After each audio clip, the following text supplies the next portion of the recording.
अध्याय 3 श्लोक नंबर 5।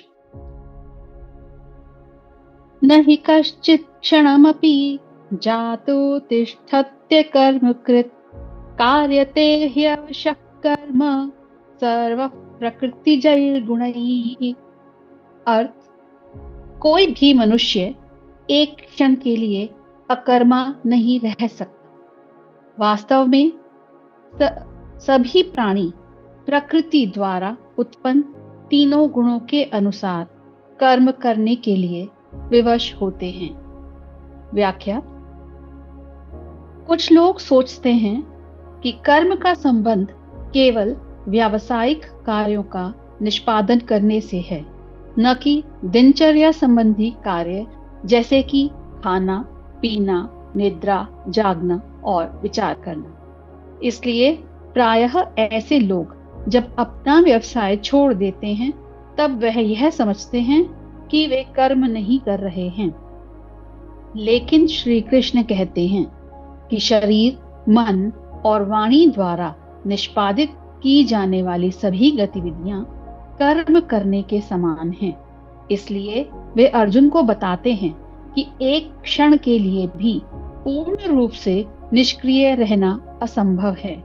यदि हम केवल कहीं बैठे हैं तो यह भी एक क्रिया है, और जब हम लेटते हैं तो यह भी एक क्रिया है।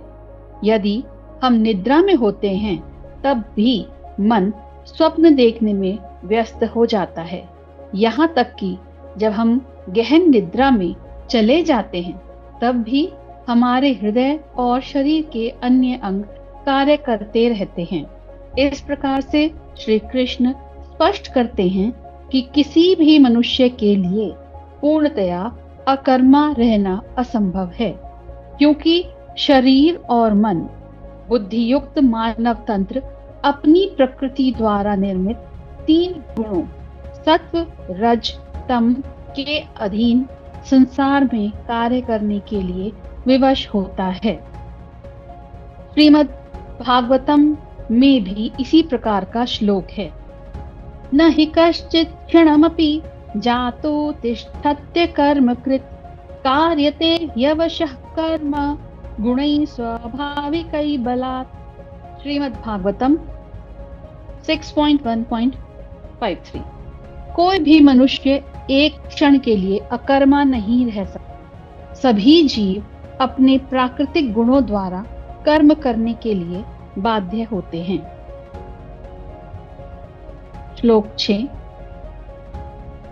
कर्मेन्द्रियाणि संयम्य य आस्ते मनसा स्मरन् इंद्रियार्थान् विमूढात्मा मिथ्याचारस्य उच्यते।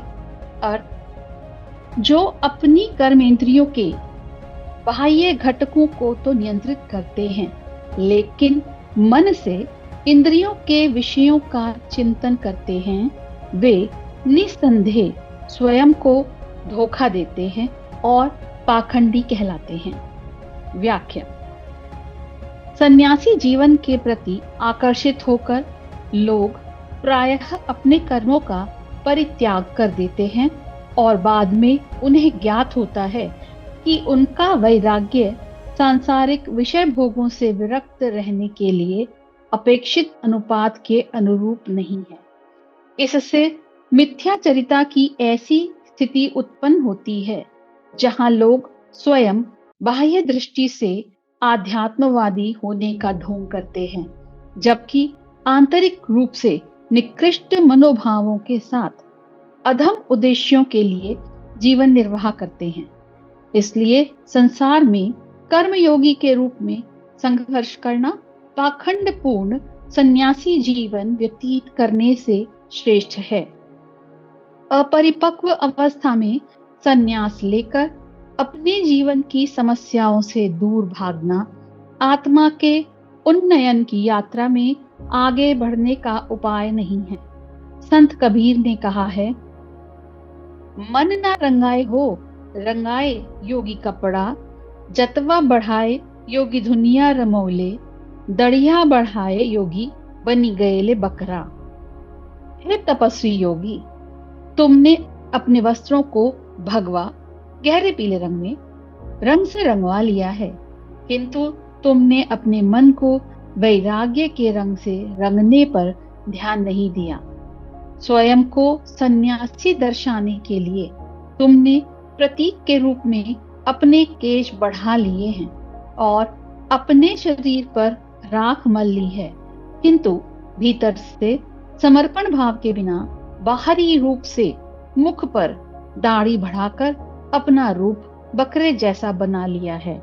इस प्रकार श्री कृष्ण इस श्लोक में यह व्यक्त करते हैं कि जो लोग बाह्य दृष्टि से इंद्रियों के विषय भोगों का त्याग करते हैं, किंतु मन से निरंतर उनका चिंतन करते हैं, वे मिथ्याचारी हैं और स्वयं को धोखा देते हैं। इस तत्व को समझाने के लिए पुराणों में तावृत और सुवृत दो भाइयों की कथा का वर्णन इस प्रकार से है। एक दिन दोनों भाई अपने घर से श्रीमद् भागवतम का प्रवचन सुनने मंदिर जा रहे थे। बीच मार्ग में मूसलाधार वर्षा होने लगी, अतः वे आश्रय के लिए समीप के भवन में चले गए, जहां उन्होंने पाया कि वे वैश्यालय में आ गए हैं, जहां पर तिरस्कृत नारियां अपने ग्राहकों का मनोरंजन करने के लिए नृत्य कर रही थीं। बड़ा भाई तावृत वहां से बाहर निकलकर वर्षा में भीगता हुआ मंदिर की ओर जाने लगा। छोटा भाई सुव्रत ने वर्षा में भीगने से बचने के लिए कुछ समय और वहां बैठने में कोई बुराई नहीं समझी। तावृत मंदिर पहुंचा और वहां बैठकर प्रवचन सुनने लगा, किंतु वह मन से पश्चाताप करने लगा। यह कैसा नीरस करने वाला प्रवचन है। मैंने बड़ी भूल की। मुझे वैश्यालय में रुकना चाहिए था। मेरा भाई अवश्य ही वहां की रंगरलियों में आनंदित हो रहा होगा। दूसरी ओर सुव्रत यह सोचने लगता है, मैं इस पाप के स्थान पर क्यों रुक गया। मेरा भाई पुण्य आत्मा है और वह अवश्य भागवत के ज्ञान से अपने मन और बुद्धि को निमज्जित कर रहा होगा। मुझे भी साहस जुटाकर वर्षा से भयभीत हुए बिना मंदिर पहुंचना चाहिए था। आखिरकार मैं कोई नमक का बना हुआ नहीं हूँ जो थोड़ी वर्षा में घुल जाता। जब वर्षा समाप्त हुई तो दोनों भाई अपने अपने स्थानों से बाहर निकले और एक दूसरे की दिशा की ओर बढ़े। जिस क्षण में वह एक दूसरे से मिले, तब अचानक उन पर बिजली गिरी और उसी स्थान पर उनकी मृत्यु हो गई। तब यमदूत वहां आकर तावृत को नरक ले जाने लगे। तब तावृत ने आपत्ति करते हुए कहा, तुमसे भूल हुई है, मैं तावृत हूँ। वह मेरा भाई था जो कुछ समय पहले वैश्यालय में बैठा था, अतः तुम्हें उसे नरक में ले जाना चाहिए।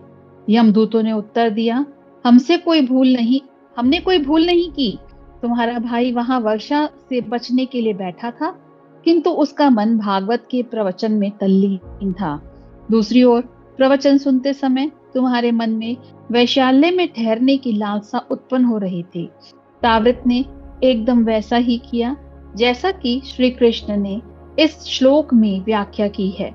उसने बाह्य दृष्टि से तो विषय भोगों के प्रति विरक्ति प्रकट की थी, किंतु मन से विषय भोगों की तृप्ति का चिंतन किया था। यह अनुचित प्रकार का वैराग्य है। अब अगले श्लोक में श्री कृष्ण वास्तविक वैराग्य का वर्णन करेंगे। श्लोक 7। यस्त्विन्द्रियाणि मनसा नियम्यारभतेऽर्जुन कर्मेन्द्रियाणि कर्मयोगम् असक्तः स विशिष्यते। अर्थ, हे अर्जुन, लेकिन वे कर्मयोगी जो मन से अपनी ज्ञानेंद्रियों को नियंत्रित करते हैं और कर्मेंद्रियों से बिना किसी आसक्ति के कर्म में संलग्न रहते हैं, वे वास्तव में श्रेष्ठ हैं। व्याख्या। इस श्लोक में कर्म योग शब्द का प्रयोग किया गया है। यह दो मुख्य अवधारणाओं के सामंजस्य से बना है। कर्म अर्थात व्यावसायिक कार्य और योग अर्थात भगवान में एकत्व। इस प्रकार कर्मयोगी वह है जो मन को भगवान में अनुरक्त कर सांसारिक दायित्वों का निर्वहन करता है। ऐसा कर्मयोगी सभी प्रकार के कर्म करते हुए कर्म के बंधन से मुक्त रहता है। इस प्रकार से कर्म किसी मनुष्य को कर्म के नियम में नहीं बांधता, अपितु उन कर्मों के फलों में आसक्ति रखने पर वह कर्म के बंधन में बंध जाता है। कर्मयोगी की कर्म के फलों की कोई आसक्ति नहीं होती। दूसरी ओर पाखंडी सन्यासी जो कर्म से तो विरक्त रहता है परंतु आसक्ति का त्याग नहीं करता, इसलिए वह कर्म के नियमों के बंधन में बंध जाता है। यहाँ श्री कृष्ण कहते हैं कि गृहस्थ जीवन व्यतीत करने वाले व्यक्ति जो कर्म योग में रत रहते हैं वे मन से निरंतर विषय भोगों का चिंतन करने वाले मिथ्याचारी सन्यासी से अधिक श्रेष्ठ हैं। जगत गुरु श्री कृपालु जी महाराज ने इन दोनों विचारों की तुलना अति विशद प्रकार से की है। मन हरि में तन जगत में कर्म योग ते ही जान, तन हरि में मन जगत में यह महान अज्ञान। भक्ति शतक 84। जब कोई संसार में शरीर से काम करता है किंतु मन भगवान में अनुरक्त रहता है तो उसे कर्म योग समझना चाहिए। जब कोई शरीर को आध्यात्मिकता या भक्ति में लीन करता है किंतु मन को संसार में आसक्त रखता है तब उसे पाखंडी मानो। श्लोक नंबर 8। नियतं कुरु कर्म त्वं कर्म ज्यायो ह्यकर्मणः शरीर यात्रापि च ते न प्रसिद्ध्येद कर्मणः। अर्थ, इसलिए तुम्हें निर्धारित वैदिक कर्म करने चाहिए क्योंकि निष्क्रिय रहने से कर्म करना श्रेष्ठ है। कर्म का त्याग करने से तुम्हारे शरीर का भरण पोषण संभव नहीं होगा। जब मन और बुद्धि चैतन्य भगवान में अंतर्लीन होने की अवस्था तक पहुंचती है तब कर्तव्य का पालन करने की मनोदृष्टि के साथ किया गया शारीरिक कार्य किसी भी मनुष्य के अंतःकरण को शुद्ध करने के लिए लाभप्रद होता है। इसलिए वेदों में मनुष्यों के लिए अपने मन और इंद्रियों पर संयम रखने के लिए सहायतार्थ कर्तव्य निश्चित किए गए हैं।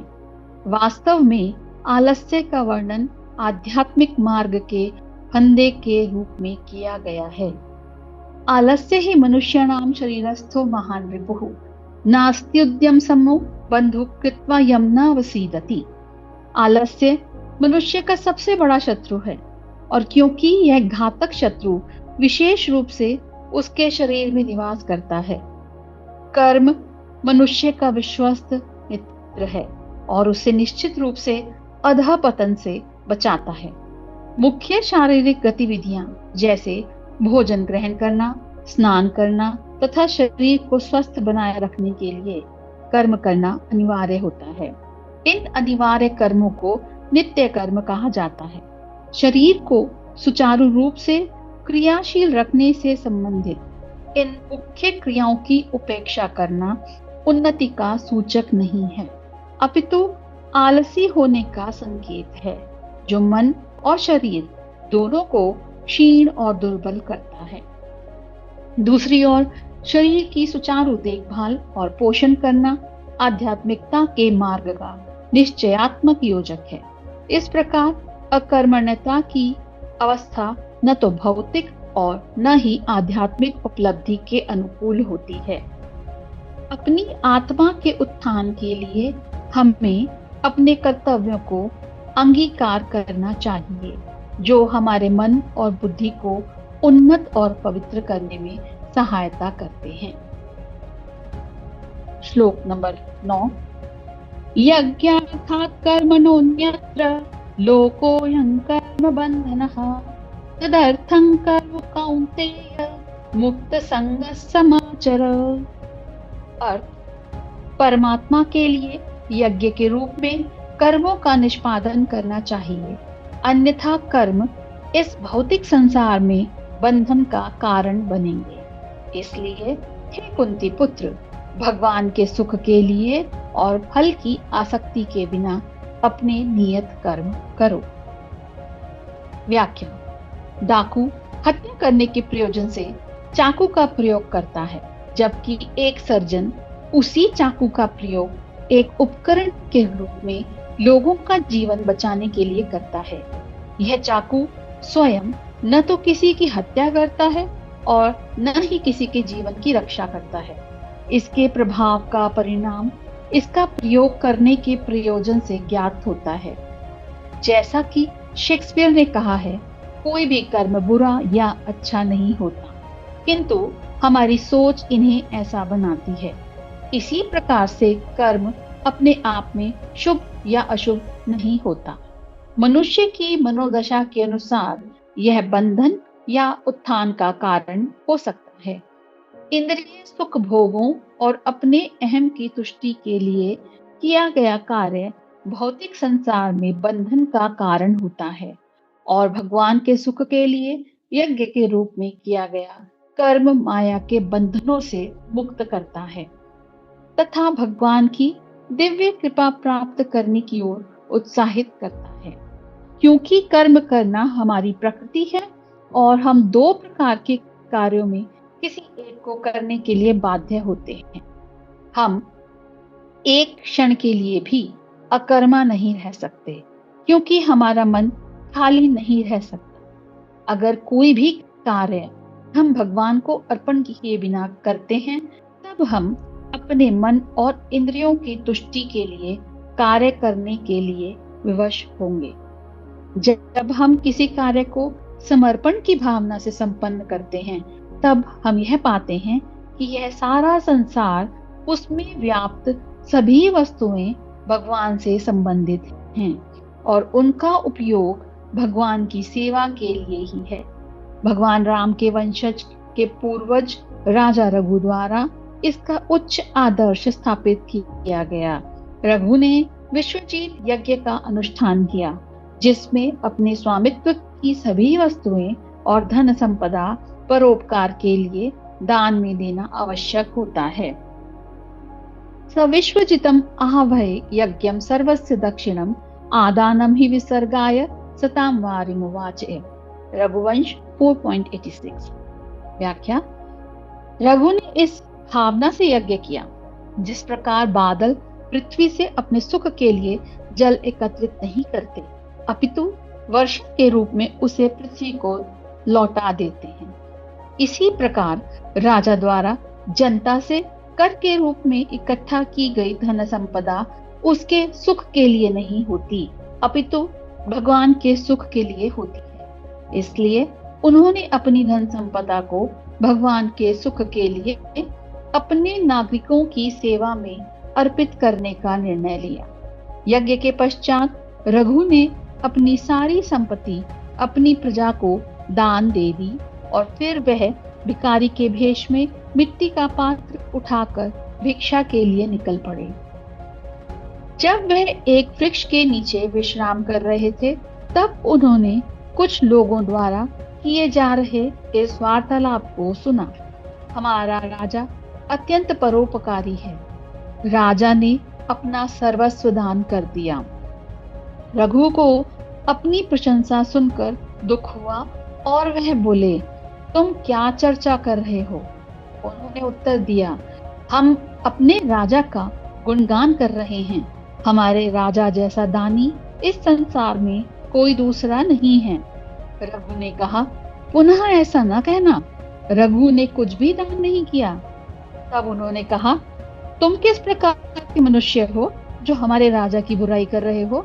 सभी जानते हैं कि रघु ने जो भी अर्जित किया वह सब दान में दे दिया। रघु ने उत्तर दिया, जाओ और अपने राजा से पूछो कि जब वह संसार में आया था तब उसके पास क्या था? क्या उसने खाली हाथ जन्म नहीं लिया? तब उसका क्या था जिसका उसने त्याग कर दिया? यही कर्मयोग की सद्भावना है, जिससे हमें यह ज्ञात होता है कि समस्त संसार भगवान का है और यहाँ का सब कुछ भगवान को संतुष्ट करने के निमित्त है। तभी हम अपने कर्तव्यों का निर्वहन अपने मन और इंद्रियों की तुष्टि के लिए न करके केवल भगवान के सुख के लिए करते हैं। भगवान विष्णु ने प्रचेताओं को इस प्रकार से उपदेश दिया। गृहे धाविषतां चापि पुंसां कुशलकर्मणां मद्वार्ता यातयामानां न बंधाय गृहामता।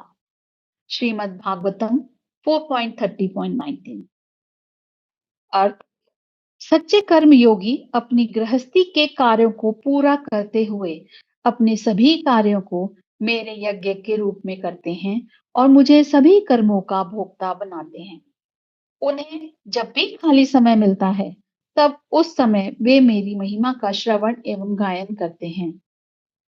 ऐसे मनुष्य संसार में रहते हुए कभी भी अपने कर्मों के बंधन में नहीं फंसते। श्लोक नंबर 10। स यज्ञ प्रजा सृष्ट्वा पुरोवाच प्रजापतिः अनेन प्रसविष्यध्वम् एष वोत्तिष्ठ कामधुक्। अर्थ, सृष्टि के आरंभ में ब्रह्मा ने मानव जाति को उनके नियत कर्तव्यों सहित जन्म दिया और कहा, इन यज्ञों का धूमधाम से अनुष्ठान करने पर तुम्हें सुख समृद्धि प्राप्त होगी और इनसे तुम्हें सभी वांछित वस्तुएं प्राप्त होंगी।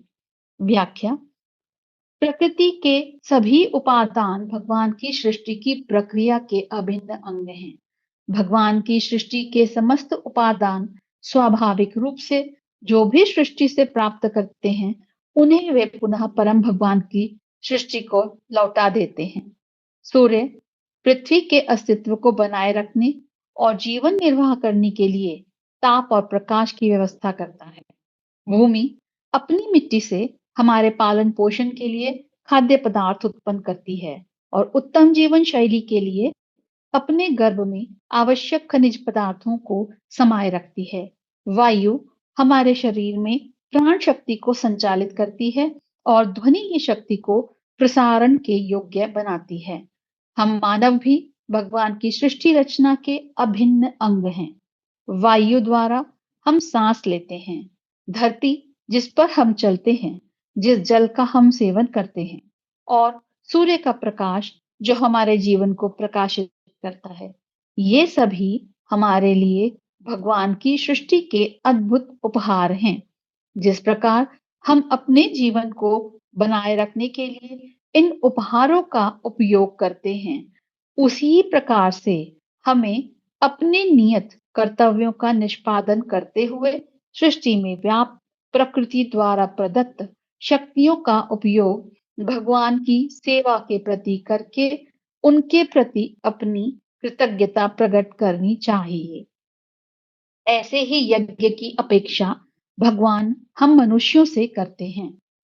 अपने हाथ का उदाहरण ही ले लो, जो कि हमारे शरीर का अभिन्न अंग है। यह अपने पोषण हेतु शरीर से रक्त, ऑक्सीजन, विटामिन आदि प्राप्त करता है और इसके बदले में यह शरीर के लिए आवश्यक कार्य करता है। यदि हाथ यह सोचने लगे कि शरीर की सेवा करना एक बोझ है और यह निर्णय कर ले कि शरीर ही उसकी सेवा करे, तब हाथ एक क्षण के लिए भी चेतन नहीं रह सकता। यदि वह शरीर के लिए यज्ञ के रूप में कर्म करता है, तब हाथ का निजी स्वार्थ भी पूरा हो जाता है। समान रूप से जीवात्माएं भगवान का अणु अंश हैं और भगवान की अनंत सृष्टि में हम सबको भी अपनी भूमिका का निर्वहन करना चाहिए। जब हम अपने समस्त कार्यों को यज्ञ के रूप में भगवान की सेवा में अर्पित करते हैं, तब इससे हमारे निजी हित की भी स्वाभाविक रूप से तुष्टि होती है। प्रायः हवन कुंड में अग्नि प्रज्वलित कर हवन करने को यज्ञ कर्म कहा जाता है, परंतु भगवत गीता में वर्णित यज्ञ में धार्मिक ग्रंथों से लिखित सभी नियत कर्म भी सम्मिलित हैं, जिन्हें हम भगवान को अर्पित करने के भाव से संपन्न करते हैं।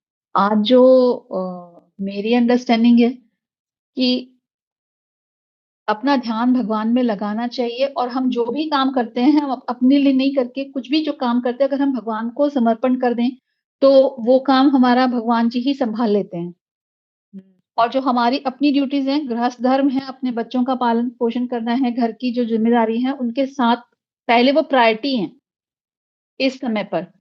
उनके साथ-साथ जो हमें समय मिलता है, अगर हम भगवान के लिए सोचते हैं, तो हमें समय भी मिल जाता है, भगवान समय देते हैं, तो जो भी कार्य कर रहे हैं, अपने लिए नहीं करके भगवान के लिए करो और भगवान को ही समर्पित कर देना चाहिए। ये मेरी अंडरस्टैंडिंग। बहुत बढ़िया, बहुत सुंदर। हुँ, हुँ। ज्योति जी? जी, आई थिंक एक चेक पॉइंट होता है कि हम सही कर रहे हैं नहीं। कभी-कभी मतलब मुझे आजकल ना मैं बहुत वो आईआईटी बाबा वाली वीडियोज़ देख रही थी, तो मैंने ना बीच में ऐसा लगा मुझे कि यार मैं भी छोड़-छाड़ के चली जाती, ईज़ी है। बट अभी समझ में आ रहा है कोई ज़रूरत नहीं है कहीं जाने की। हम अपनी जो एज़ अ मदर या एज़ अ हाउस के लिए हमारा जो भी कर्तव्य है, अगर बच्चे का भी मैं यही सोच के करूँ कि वो भी एक भगवान का ही रूप है, उसकी जो मैं सेवा कर रही हूँ, तो वो परमात्मा का ही सेवा हो रही है मेरे मेरे थ्रू। और घर में अगर कोई मेड आ रही है या कोई भी आ रहा है आपके घर में, उससे अच्छे से हम बात कर रहे हैं या उसको हम कोई गाइडेंस जैसे अभी मेरे कोई आए हुए थे क्लीनिंग के लिए, तो मैंने यहीं पे बिठा के उनको ध्यान करवाया, मेडिटेशन करवाई। तो आई थिंक मुझे शायद वही पर्पस समझ में आता है कि मुझे छोड़ के कहीं जाने की ज़रूरत नहीं है। जो मेरे घर आ रहा है, मैं उसे बिठा के मेडिटेशन में बिठा देती हूँ। तो वही मेरा कर्म है। तो I think I am on a right track. सही बात है। मैं भी तो ये बहुत भी ज़्यादा आजकल देख रही हूँ ये वाली वीडियोज़, तो वास्तव में यही होता है कि जो गृहस्थाश्रम है ना, उसमें रह कर के हम जो भगवान को पाने की कोशिश करते हैं, संसार में निर्वाण, दैट इज़ वेरी टफ। और वास्तव में अपनी रिस्पॉन्सिबिलिटी से अगर सभी लोग भागने लगेंगे, तो ये संसार चलेगा कैसे? सभी को धन्यवाद बहुत-बहुत। Thank you so much. जुड़ते रहें। थैंक यू निताशा जी, बहुत ही अच्छा आप